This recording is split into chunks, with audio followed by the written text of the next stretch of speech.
Hello everyone, welcome back to Physics Next Exercise by Sajad Ali. In this lecture, I will explain how can we derive a possible formula, by using dimensional analysis. Let's start from very simple formula, centripetal force. Alright, number one, as we know that the formula for centripetal force is equal to mv square by r. How can we derive this formula by using dimensional analysis? तो इस फॉर्मूले को हमने क्या करना है, dimensional analysis के जरिए से डिराइव करना है। तो सबसे पहले क्या करेंगे, फॉर एग्जांपल मैं कंसीडर करता हूं कि मेरे पास centripetal force is directly proportional to M V R. अगर मैं यहाँ पे प्रोपोर्शनलिटी साइन को खत्म कर दूं और कांस्टेंट लगाऊं, तो क्या होगा, F centripetal force is equal to, यहाँ पे कोई कांस्टेंट के है, एम, इसके पावर, अभी मुझे इसका पावर का नहीं पता, ए, बी, सी, तो m की पावर a, v की पावर b, r की पावर c कहा मैंने। तो this is the for example possible equation. अभी हमने क्या करना है, डायमेंशनल एनालिसिस के जरिए से ये जो कांस्टेंट मैंने कंसीडर किए हैं a, b, c, इसके वैल्यू फाइंड करने हैं। कि हमारे पास a की क्या वैल्यू होगी, b की क्या वैल्यू होगी और c की क्या वैल्यू होगी। और अगर हम डायमेंशनल एनालिसिस से ये a, b, c की वैल्यू क्या करेंगे, फाइंड आउट करेंगे और इस इक्वेशन में पुट करेंगे, तो हमारे पास क्या होगा, एक पॉसिबल फॉर्मूला जो है डिराइव हो जाएगा। Let start from dimension. As we know that the dimension of the force, हमें पता है फोर्स का डायमेंशन क्या है, F is equal to m a. तो m का डायमेंशन हमें पता है कैपिटल M और एक्सेलरेशन का डायमेंशन हमें पता है LT-2। तो यहाँ पे अगर हम ये पुट करें, m के पावर में 1 है, l के पावर में 1 है और t की पावर -2 है। This is the dimension of left hand side. Right hand side में यहाँ पे कांस्टेंट है, तो कांस्टेंट की कोई डायमेंशन नहीं होती। तो ये हमारे पास क्या है, डायमेंशनलेस कांस्टेंट है।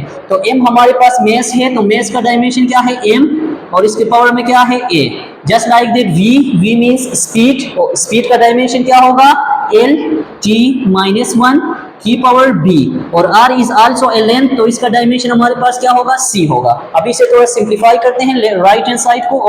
तो हमारे पास क्या होगा, m a l b, इसको इसके साथ मल्टीप्लाई करो और t की power -b। Alright, just like that क्या होगा, l की पावर c। तो राइट हैंड साइड में मेरे पास क्या है, m1 l1 t की पावर -2। जस्ट लाइक दैट अगर थोड़ा और सिंप्लीफाई किया जाए तो हमारे पास क्या होगा, m की पावर a, m की पावर a, l बेस से में पावर 8 हो जाएंगे, तो l क्या होगा, b प्लस c, और t की पावर क्या होगा, -b। तो ये राइट हैंड साइड है, और लेफ्ट हैंड साइड क्या है, m1 l की पावर 1 t की पावर -2। अगर हम क्या करें, लेफ्ट हैंड साइड और राइट हैंड साइड के बेस को क्या करें, कंपेयर करें, तो यहाँ पे देखिए बेस सेम है, तो पावर को अगर हम कंपेयर करेंगे तो m यहाँ पे है, m यहाँ पे है, तो अगर मेरे पास बेस सेम है तो पावर भी सेम होंगे। तो इससे मुझे पता चला कि a की वैल्यू क्या आई, a is equal to 1। Alright, just like that अगर l को कंपेयर करूं तो क्या होगा, b plus c is equal to 1। दूसरा वैल्यू क्या आया, b plus c is equal to 1, और तीसरा वैल्यू क्या आया, -b is equal to -2, -b is equal to -2। तो माइनस माइनस कैंसिल, या दोनों साइड पे मल्टीप्लाई करने से दोनों साइड पॉजिटिव होगा, तो b की वैल्यू क्या आएगी, 2 आएगी। जस्ट लाइक दैट देखिए a का वैल्यू 1 आया, b का वैल्यू 2, और यहां से हम c की वैल्यू निकाल सकते हैं। तो c इज इक्वल टू क्या होगा, 1, और ये उस साइड पे जाके 1 माइनस b, तो c इज इक्वल टू 1, और b की वैल्यू क्या है, 1 माइनस 2, तो c इज इक्वल टू -1। तो हमारे पास तीनों कांस्टेंट्स के वैल्यू आ गए। a की वैल्यू 1, b की वैल्यू 2, c की value -1। By putting all this 3 values in equation a, अगर इसको मैं इक्वेशन a कहूं, यहाँ पे पुट करें, तो हमारे पास इक्वेशन कुछ इस तरह आएगा, possible fc is equal to k constant centripetal force, m, एक हमारे पास क्या है 1, और दूसरा क्या है, स्पीड v, और v के पावर में b है, तो b मेरे पास क्या है, 2, तो v स्क्वायर हो गया। और r के पावर में c है, तो r -1। तो हम इसे इस तरह लिख सकते हैं, f c, अगर k की वैल्यू में यहाँ पे क्या रखूं, k कांस्टेंट है 1 रख दो। तो मेरे पास क्या आएगा, m v square, r inverse है ना, आर इनवर्स का मतलब क्या है 1 over r, तो मेरे पास क्या है mv square divided by r। तो this is the possible formula for centripetal force by using dimensional analysis. Okay, तो दूसरा एग्जांपल हमारे पास क्या है, फॉर एग्जांपल अगर मेरे पास क्या है सिंपल पेंडुलम है। ओके, तो सिंपल पेंडुलम के टाइम पीरियड के लिए अगर मैं क्या करूं फॉर्मूला डिराइव करना चाहूं, तो हमें पता है time period of the simple pendulum is equal to 2 pi square root of l by g. Okay, तो ये हमारे पास जनरल इसका फॉर्मूला है। तो अगर हम क्या करें डायमेंशनल एनालिसिस के जरिए से ये फॉर्मूला डिराइव करना चाहें, ओके, तो इट इज वेरी इजी, हम इस तरह कर सकते हैं। सबसे पहले time period is directly proportional to l की पावर a, मैंने कोई कांस्टेंट नाम दे दिया, और g की पावर मेरे पास क्या है b है। Okay, this is equation b। Alright, अभी क्या करूंगा डायमेंशनल एनालिसिस के जरिए से इसका पॉसिबल फॉर्मूला डिराइव करेंगे। तो t, ओके, यहाँ पे कांस्टेंट आप लगा लें, t is equal to k, कोई कांस्टेंट है। ओके, l की पावर a, g की power b, this is equation c for example. Okay, alright, अभी देखें टाइम पीरियड इज टाइम, तो टाइम का डायमेंशन क्या होगा t। ओके, और बाकी हमारे पास यहाँ पे m नहीं है, तो m की पावर 0, t की पावर 1 और l की पावर 0। ओके, क्योंकि right hand side left hand side पे हमारे पास m और l की डायमेंशन नहीं है, तो कंपेयर करने के लिए मैंने m0 ले लिया, l0 ले लिया, is equal to k dimensionless, तो l हमारे पास लेंथ है, तो इसका डायमेंशन क्या होगा l। ओके, इसका power a, just like that. g क्या है एक्सेलरेशन ड्यू टू ग्रेविटी, तो एक्सेलरेशन का डायमेंशन क्या है lt-2, और इसका पावर क्या आएगा b आएगा। ऑलराइट, अभी इसको अगर हम थोड़ा सा सिंप्लीफाई करें तो क्या होगा l की पावर a और l की power b multiply by t की पावर -2b। ओके, अगर हम लेफ्ट हैंड साइड को राइट हैंड साइड के साथ कंपेयर करें, t की पावर 1, m की पावर 0, l की पावर 0 बाय कंपेयरिंग। ओके, तो हमारे पास यहाँ पे देखिए, चलो कंपेयर करने से पहले अगर इसको थोड़ा सा और सिंप्लीफाई किया जाए तो l बेस m पावर 8 हो जाएंगे, l a plus b। Alright, और हमारे पास यहाँ पे क्या आया t-2b। ऑलराइट, और लेफ्ट हैंड साइड हमारे पास क्या है t की पावर 1, m की पावर 0, l की पावर 0। अगर हम लेफ्ट हैंड साइड और राइट हैंड साइड को एक दूसरे के साथ कंपेयर करें तो हमारे पास क्या आएगा, देखिए यहाँ पे l जो है a प्लस b है, और यहाँ पे l क्या है 0 है, तो हमारे पास a plus b is equal to 0 आया फर्स्ट। ओके, एक पावर की वैल्यू भी आई। दूसरा t यहाँ पे क्या है -2b is equal to 1 minus, दूसरा वैल्यू क्या है -2b इज इक्वल टू 1, तो यहां से हम b की वैल्यू निकाल सकते हैं, b इज इक्वल टू क्या होगा -1/2, तो b की वैल्यू -1/2 आया। अगर हम इस इक्वेशन को क्या करें यहाँ पे पुट करें तो हमारे पास a की वैल्यू क्या आएगी, a -1/2 इज इक्वल टू 0। अगर हम इसको क्या करेंगे लेफ्ट हैंड साइड पे या दोनों साइड पे +1 डिवाइड बाय 2 कर दे, ओके, तो हमारे पास a इज इक्वल टू 1/2 आएगा। ओके, तो a की वैल्यू भी हमने फाइंड किया है, b की वैल्यू भी फाइंड की है by putting this to values in equation c।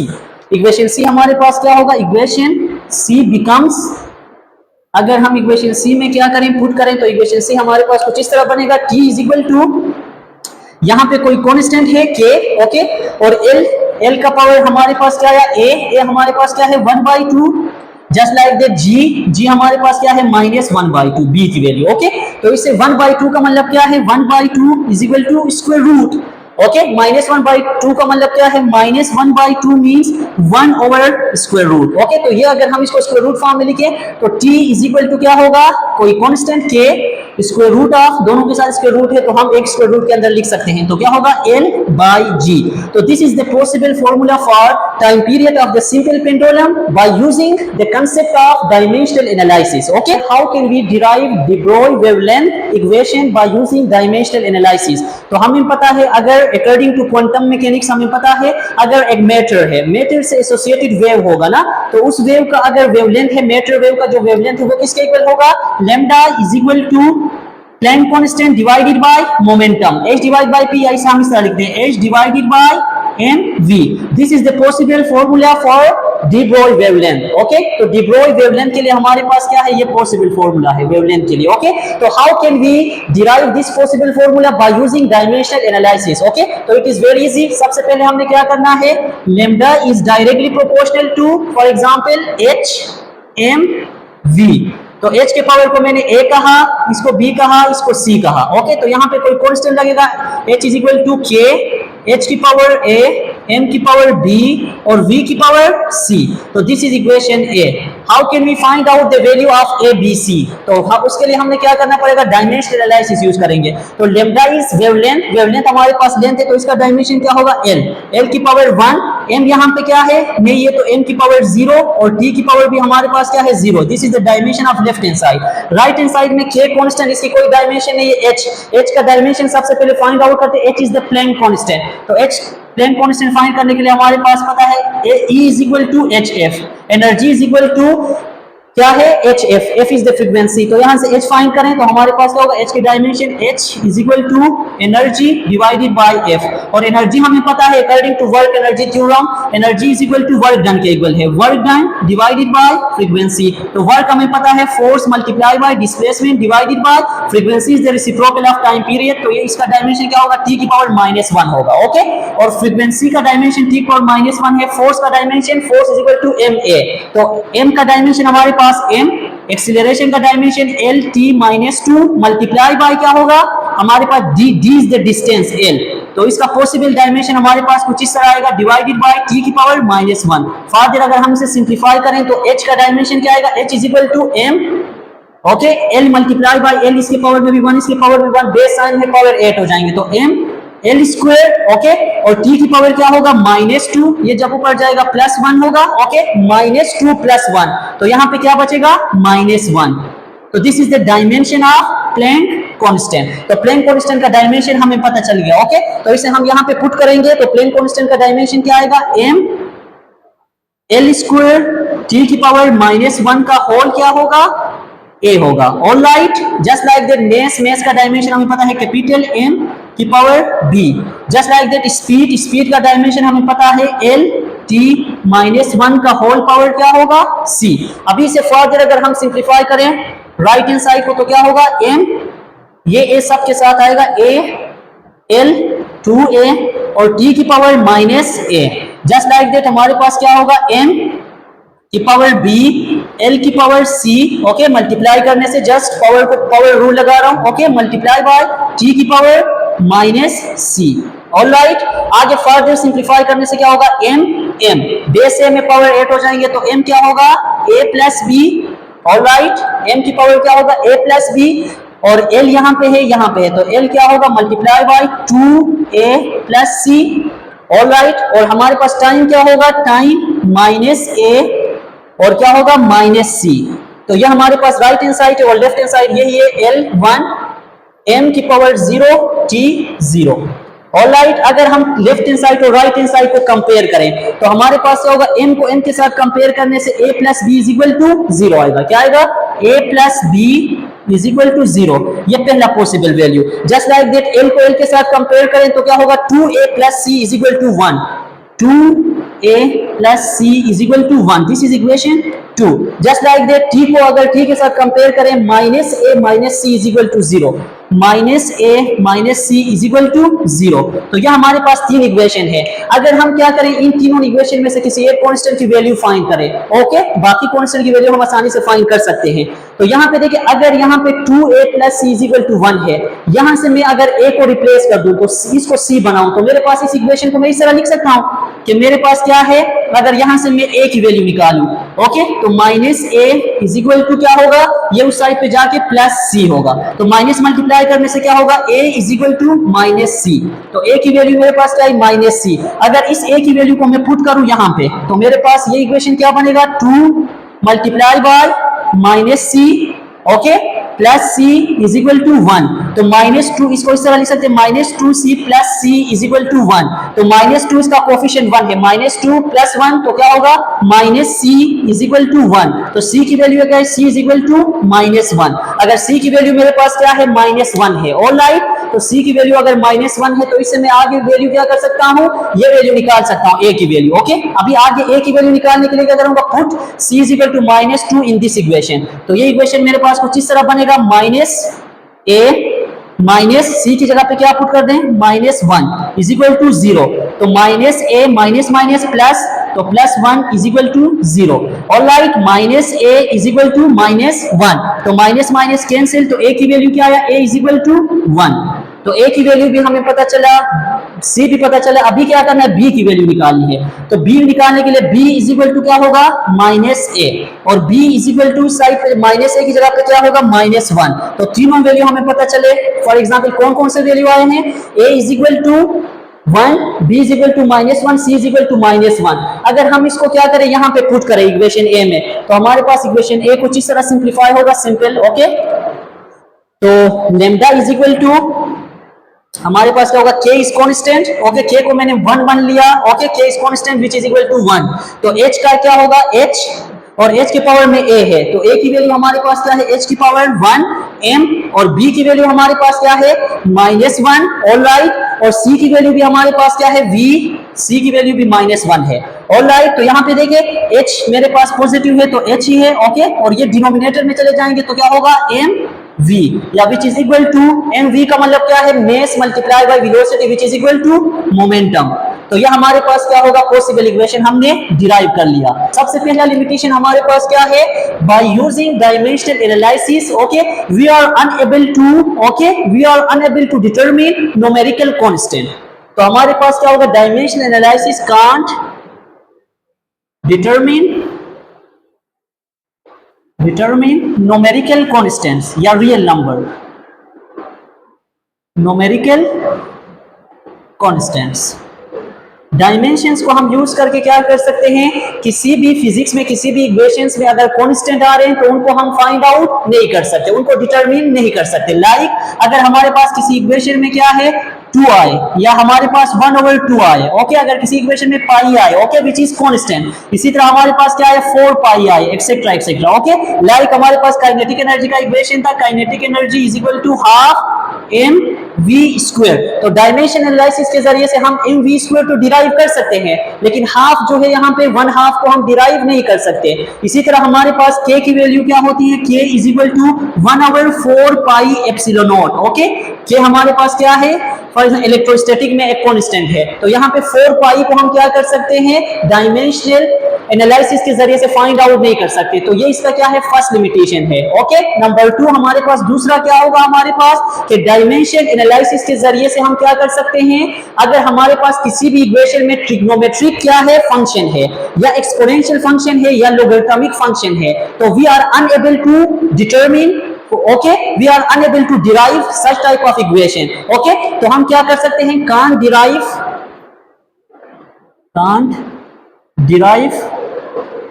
हम क्या कर सकते हैं, डिराइव नहीं कर सकते equations which are involving trigonometric functions, trigonometric या exponential and या logarithmic functions। अगर हमारे पास फिजिक्स में ऐसे इक्वेशन है जहां पे क्या है, ट्रिग्नोमेट्रिक इक्वेशंस है, या ट्रिग्नोमेट्रिक फंक्शन है, या एक्सपोनेंशियल है, ओके, या लोगरिथमिक है, ओके, तो उनको हम क्या कर सकते हैं, डायमेंशन एनालिसिस के जरिए से डिराइव नहीं कर सकते। फॉर एग्जांपल हमारे पास क्या है, वेव का सिंपल इक्वेशन है y is equal to a sin of omega t। Okay, तो यहाँ पे देखिए साइन फंक्शन, ओके, ये हमारे पास क्या है, trigonometric, just like that cosine है। ओके, तो इनको हम फाइंड आउट नहीं कर सकते बाय यूजिंग डायमेंशन एनालिसिस, हम क्या कर सकते हैं, इनको नहीं कर सकते। Just like that exponential form में या लोगरिथमिक फॉर्म में हमारे पास इस तरह इक्वेशन होगा, जिस तरह न्यूक्लियर फिजिक्स में n is equal to n naught, okay, n naught is constant, just like that क्या है, exponential e to the power minus lambda t।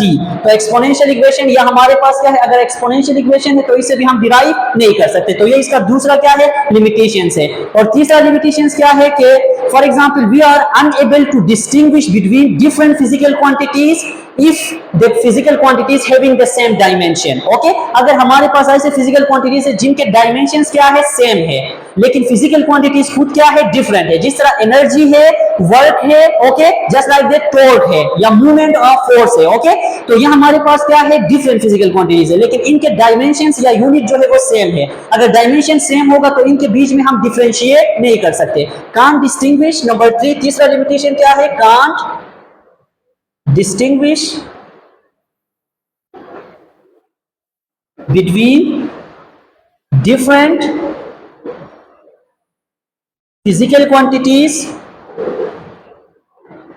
Physical quantities, वो क्वांटिटीज जो फिजिकल क्वांटिटीज हैं जो डिफरेंट है लेकिन having the same dimension, having the same dimensions, वो physical quantities जिनके डायमेंशंस अगर सेम है लेकिन क्या है वो फिजिकल क्वांटिटीज एक दूसरे से डिफरेंट है तो उनके बीच में हम डिस्टिंग्विश नहीं कर सकते bye using dimensional analysis. Like इसका एग्जांपल क्या है, लाइक हमारे पास एनर्जी है तो ओके एनर्जी का क्या होगा, डायमेंशन जो है सेम है वर्क है, ओके लेकिन एनर्जी और वर्क में डिफरेंस है, जस्ट लाइक दैट टॉर्क है, ओके टॉर्क एनर्जी वर्क जो है इनके डायमेंशन सेम है लेकिन इनके बीच में हम डिफरेंशिएट नहीं कर सकते। इस तरह बहुत सारे एग्जांपल हो सकते हैं, जिस तरह हमारे पास क्या है डिस्टेंस है, ओके इसी तरह हमारे पास क्या डिस्टेंस भी लेंथ है तो इसका डायमेंशन लेंथ, लेकिन जस्ट लाइक दैट डिस्प्लेसमेंट है, दोनों के dimension same, just like that हमारे पास क्या है स्पीड, ओके या वेलोसिटी है, ओके स्पीड और वेलोसिटी डिफरेंट फिजिकल क्वांटिटीज हैं, ओके लेकिन डायमेंशन अगर देखा जाए तो सेम है,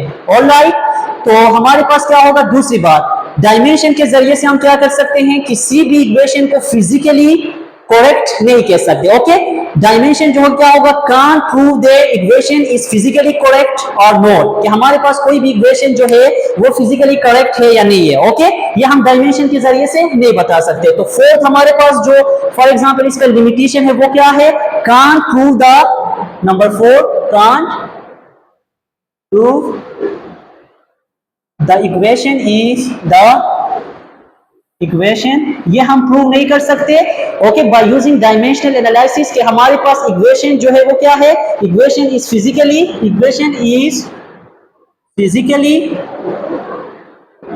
करेक्ट और नॉट, ओके कि एक इक्वेशन जो है वो फिजिकली करेक्ट है या नहीं है, करेक्ट और नॉट।